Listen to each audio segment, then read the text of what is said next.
మున్సిపాలిటీకి డబ్బులు కట్టినా కూడా ఎవరి దుకాణాల ముందు వారే ఊడ్చుకోవాల్సిన పరిస్థితి.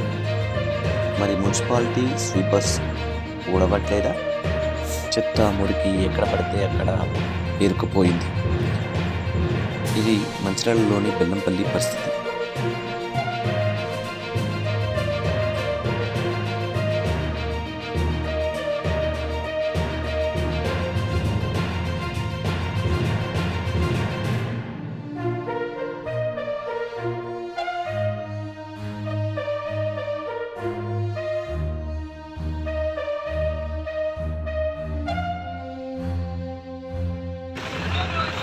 రసీదు ఉందా ఏమన్నా మీ దగ్గర?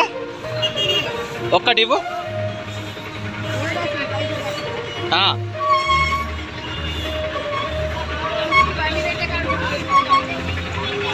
కాదు, మీరు ఒకటి ఇవ్వండి.